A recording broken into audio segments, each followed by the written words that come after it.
Namo Buddhaya. Good morning, my students. How are you this morning? Semoga anak-anak didik Miss Dwi dimanapun berada selalu dalam keadaan sehat, bahagia, dan tetap semangat. Ya, pada kesempatan yang baik ini kita akan belajar tentang persahabatan. Nah, Miss Dwi akan bertanya, apakah anak-anak Miss Dwi mempunyai seorang sahabat? Tentu anak-anak didik Miss Dwi punya sahabat, baik itu 1, 2, 3 maupun lebih dari 3. Ya, nah kita memiliki banyak sahabat di sekitar kita. Ya, ada di samping rumah kita, ada di luar kota juga, kemungkinan ada juga sahabat-sahabat baik kita. Ya, nah sahabat adalah teman dan orang yang mengenal kita dengan baik. Jadi orang dikatakan sahabat kalau dia bisa mengenal kita dengan baik. Ya. Nah, ada 2 jenis sahabat. Apa itu? Yang pertama, sahabat yang baik atau kalyanamita. Yang kedua, sahabat yang tidak baik atau akalyanamita. Nah, sahabat adalah seseorang yang memahami dan mengerti kita dan berada di samping kita ketika kita mengalami kesusahan atau sedang susah. Jadi sahabat yang baik itu dia akan selalu ada di samping kita ketika kita memiliki sesuatu yang kita tidak bisa pecahkan sendiri, kita tidak bisa mengatasinya sendiri, maka sahabat baik kita yang akan membantu kita. Nah, sahabat yang baik menurut Buddha adalah sahabat yang memiliki keyakinan, menjalankan sila atau moralitas, berbudi, terpelajar dan bijaksana. Nah, jadi kalau kita memiliki ciri-ciri sahabat yang seperti itu, kita harus bersyukur, ya. Nah, kemudian di dalam Sigalowada Sutta, Buddha juga menjelaskan tentang 4 sahabat baik. Apa saja itu?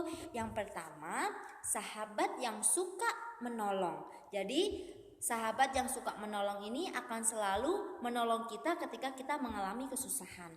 Yang kedua, sahabat dikala susah dan senang. Nah, ketika kita bahagia, sahabat kita ada. Ketika kita sedih, sahabat kita juga ada di samping kita.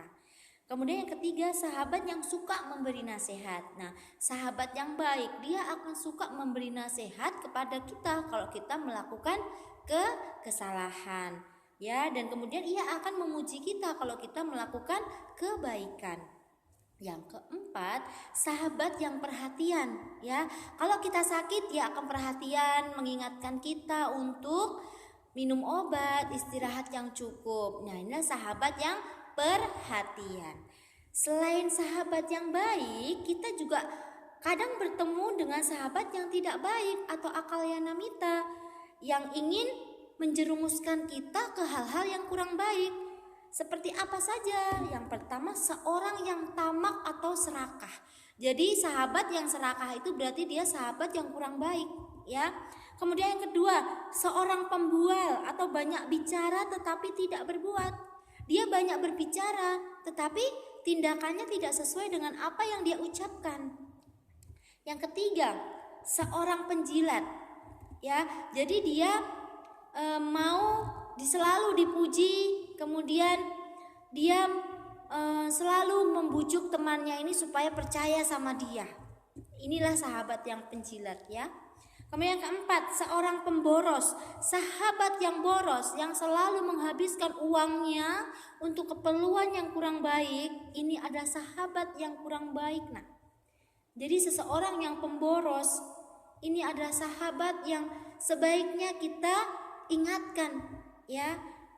Jadi kita boleh berteman dengan siapa saja, tetapi kalau kita bertemu dengan sahabat yang kurang baik, kita bisa menasehatinya dengan baik secara pelan-pelan supaya teman kita mau menerima nasihat kita, ya.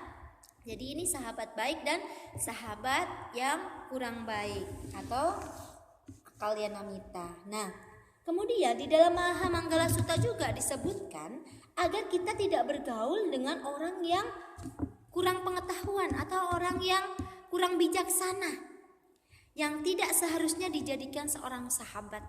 Jadi kita kalau bertemu dengan orang-orang yang kurang bijaksana, ya kita boleh berteman, tetapi kita harus menjaga diri kita supaya kita tidak meniru sifat yang kurang buruk dari teman kita tersebut, ya. Nah, Orang yang tidak memiliki kebijaksanaan adalah orang yang berpikiran buruk, ucapannya kasar, dan perilakunya jahat. Jadi orang yang tidak memiliki kebijaksanaan atau orang yang memiliki kebodohan batin, ucapannya itu akan kasar, akan menyakiti hati orang lain. Ya. Nah, kita hendaknya dapat memperlakukan sahabat-sahabat kita dengan selalu bermurah hati, ramah tamah, dan selalu berbuat baik terhadap mereka. Memperlakukan sahabat kita seperti memperlakukan kita sendiri atau diri kita sendiri, dan selalu menepati janji. Ingat, salah satu kunci dari persahabatan yang kekal, persahabatan yang bertahan lama adalah kejujuran.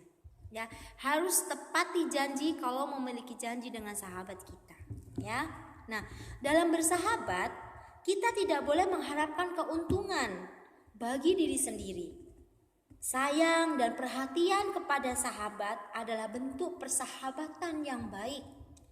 Saling berbagi, tolong menolong dengan semua pekerjaan, kemudian akan turut meringankan beban orang lain. Dapat menghemat waktu, kemudian pekerjaan akan mudah terselesaikan. Ya, jadi mari kita sama-sama menjadi orang-orang yang baik, menjadi sahabat yang baik untuk sahabat-sahabat kita. Tetap semangat, selalu jaga kesehatan. Semoga kita semuanya semakin maju di dalam dhamma. Sadisata Bhavantu Sukhitata. Semoga semua makhluk hidup berbahagia. Sadu, sadu, sadu. Namo Buddhaya.